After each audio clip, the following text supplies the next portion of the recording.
Welcome to the bird media. నేను మీ పవన్ కృష్ణమూర్తి.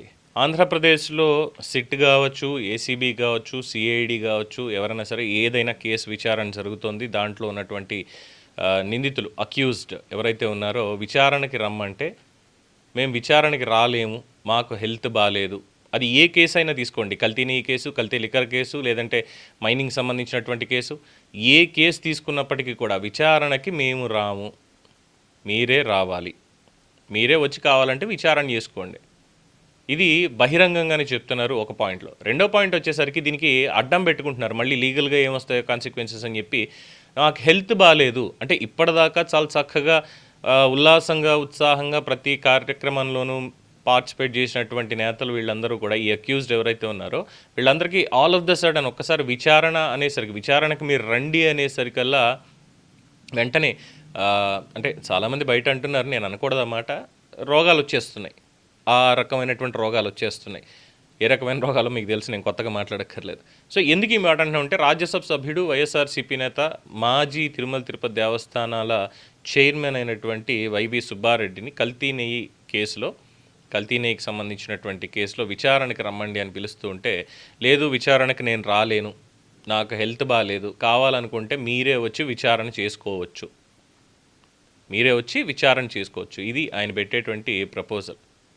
అంటే ఎలా ఉందంటే, వాళ్ళు మాత్రం విచారణకు పిలిస్తే ఎలాంటి మనిషి అయినా, బెడ్ రిడన్ ఉన్నటువంటి మనిషి అయినా, నడవలేని స్థితిలో ఉన్న మనిషి అయినా సరే వెంటనే లేచి పరిగెత్తుకుంటూ విచారణకి వెళ్ళిపోవాలి, తద్వారా అరెస్ట్ అయిపోవాలి. లేదు అంటే వందలాది మంది పోలీసులను లేదంటే బలగాలను పెట్టుకొని వెళ్ళి అర్ధరాత్రిని కూర్చొని అరెస్ట్ చేసుకుని తీసుకెళ్ళిపోతారు. కానీ ఇప్పుడు చాలా గౌరవప్రదంగా నోటీసులు ఇచ్చి మీరు విచారణకి రండి అని పిలుస్తూ ఉంటే, మాకు రోగాలు వచ్చాయి కాబట్టి మేము రాలేము, దయచేసి మీరే రండి విచారణకి, మీరే వచ్చి విచారించుకోండి మమ్మల్ని, ప్లేస్ మాదే, మా అనుచరులు వీళ్ళందరూ మా దగ్గరే ఉంటారు అంటే ఏంటి? ఇప్పుడు విచారణకు వెళ్ళి అక్కడ విచారణలో సమాధానాలు ఎలాగో తెలిసినవి అందరికీ, తెలీదు, గుర్తులేదు, మర్చిపోయా, ఈ మూడే చెప్తారు. ఈ మూడితోటి సాటిస్ఫై అవ్వనటువంటి అధికారులు ఎన్ని ప్రశ్నలు అడిగినప్పటికీ కూడా, లేదు ఇక అరెస్ట్ చేయాల్సిందే, వెళ్ళి బయట ఉంటే ప్రలోభ పెడతారు, సాక్షుల్ని ప్రభావితం చేస్తారు అనేటువంటి అనుమానం ఉన్నప్పుడు ఖచ్చితంగా అదుపులోకి తీసుకుంటారు. సాక్ష్యాధారాలు వాళ్ళ దగ్గర ఉన్నటువంటి దాంతో కోర్టు ముందు ప్రొడ్యూస్ చేస్తారు. అలా జరుగుతుంది. అలా జరిగితే సిట్ ఆఫీస్లోనే ఉంటే మన అనుచరులు ఎవరిని కూడా లోపలికి ఎంట్రీ అవ్వనివ్వరు, మన అరెస్ట్ ఈజీ అయిపోతుంది అని అనుకున్నారు ఏంటో.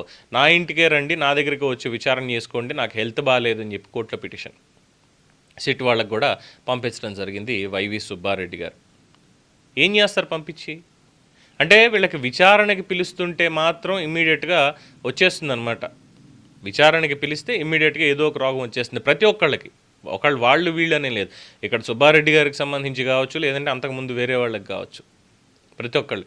ఆఖరికి జగన్మోహన్ రెడ్డి గారి ఫార్ములానే వీళ్ళు కూడా ఫాలో అవుతున్నారేమో. చెవిరెడ్డిది ఆల్రెడీ చూసాం మనం, జైలు నుంచి ఎన్నిసార్లు పిటిషన్ పెడుతున్నాడు ఆయన రిమాండ్లో ఉండి, అన్నీ కూడా కోర్టు కొట్టేస్తుంది. సుప్రీంకోర్టుకి సైతం వెళ్ళినా సరే సుప్రీంకోర్టు కొట్టేస్తుంది. మరొక పక్క జగన్మోహన్ రెడ్డి గారు ఆయన్ని విచారణకు రమ్మనండి అంటే, లేదు నేను రాలేను విచారణకి, కావాలంటే నా లాయర్ వస్తాడు, ఇంకా మాట్లాడాలి అంటే వీడియో కాన్ఫరెన్స్ ద్వారా నేను హాజరవుతాను తప్పితే నేను కోర్టుకు రాను, మళ్ళీ ప్రజలకి ఎక్కువ ఖర్చు అవుతుంది, అంటే భద్రత ఎక్కువగా ఏర్పాటు చేయాల్సి వస్తుంది ప్రభుత్వం కాబట్టి దాన్ని నేను ఒప్పుకోను, ఇది ఆయన చెప్పేటువంటిది. సో అలాగే ఇప్పుడు వైవి సుబ్బారెడ్డి కూడా కల్తీనే దీంట్లో నేను విచారణకు రాను, ఎందుకంటే బలంగా ఉండిపోయింది. ఇక్కడ ఎవరైతే వైవి సుబ్బారెడ్డికి సంబంధించి అనుచరుడు, వ్యక్తిగతంగా ఉన్నటువంటి పిఏ చిన్నప్పన్న అనేటువంటి వ్యక్తి ఉన్నాడో, అతన్ని అరెస్ట్ చేసి అతని పేరు మీద ఉన్నటువంటి బ్యాంకు ఖాతాల్లో ఉన్నటువంటి కోట్ల రూపాయల నగదు, దానికి సంబంధించి అలాగే ఆయన దగ్గర ఉన్నటువంటి డేటా ఇవన్నీ తీసుకున్న తర్వాత విశాఖపట్నంలో ఆయన పేరు మీద, చిన్నప్పన్న అనేటువంటి వ్యక్తి పేరు మీద కొన్నటువంటి ఆస్తులు, వీటన్నిటికీ సంబంధించి అన్నీ క్లియర్ చేసుకొని, ఎస్ ఇక్కడ ఇలా జరుగుతోంది అని చెప్పి అరెస్ట్ చేసిన తర్వాత ఇప్పుడు సుబ్బారెడ్డి గారికి భయం పట్టుకుంది. ఏంటి అంటే, ఎస్ ఇదిగో ఇలా జరుగుతోంది, ఇప్పుడు నన్ను అరెస్ట్ చేయడం ఖాయంగా ఉంది, అందుకని చెప్పి కోర్టులో వేసుకోవాలి. ఎస్ డెఫినెట్గా లీగల్గా మనకు ఆప్షన్ అనేది ఉంది కాబట్టి, లీగల్గా మనకి ఇన్ ద సెన్స్ అందులో మీరు నేను ఉండవండి, మనకు అటువంటి ఆప్షన్స్ ఉండవు. డెఫినెట్గా మనం నోటీసులు ఇస్తే రెస్పాండ్ అవ్వాలి, వెళ్ళాలి, లేదంటే మనం ఇమ్మీడియట్గా అరెస్టులు ఇవన్నీ జరిగిపోతాయి. కానీ వీరు పెద్దల సభకి పంపించినటువంటి వారు, చాలా గౌరవప్రదమైనటువంటి వృత్తిలో ఉన్నారు, రాజకీయాల్లో ఉన్నారు, అందులోని ఇప్పుడు రాజ్యసభ ఎంపీ, అందుకని చెప్పి వారు పెద్దవారు, వారి నోటీసులు వాళ్ళ తరఫున లాయర్లు కానీ వీళ్ళు కానీ సిట్ వాళ్ళకి ఇస్తారు, ఇలాగా మాకు రోగం ఉంది కాబట్టి రాలేను అని చెప్పి వచ్చి విచారణ చేసుకోండి అని. మీకు నాకు ఆప్షన్ ఎలాగో ఉండదు, లేదు అవసరం అయితే మన ఛానల్ని క్లోజ్ చేసేస్తారు, లేదంటే నోటీసులు పెట్టేస్తారు, ఇవన్నీ అయిపోతాయి. చట్టం అలా ఉంది వాళ్ళకి మనకి అనేటువంటిది ఇక్కడ ప్రధానంగా చెప్పుకోవాల్సినటువంటి అంశం. సో ఇంతకీ మరి గతంలో ఉన్నటువంటి వీళ్ళు మాట్లాడినటువంటి మాటలు ఇవన్నీ కూడా చూసుకోవాలి కదా. ఆయనకు ఆరోగ్యం బాగాలేదు కాబట్టి 20వ తేదీన వచ్చి విచారణ చేసుకోమంటున్నారు. అంటే ఇది అప్రస్తుతం. చాలామంది ఏంటంటే ఇమ్మీడియట్గా ఒక ఉద్దేశాన్ని నాకు ఆపాదించేస్తారని తెలుసు. వయోవృద్ధుడైనటువంటి రామోజీరావు గారు ఆ రోజు బెడ్ మీద ఉన్నారు.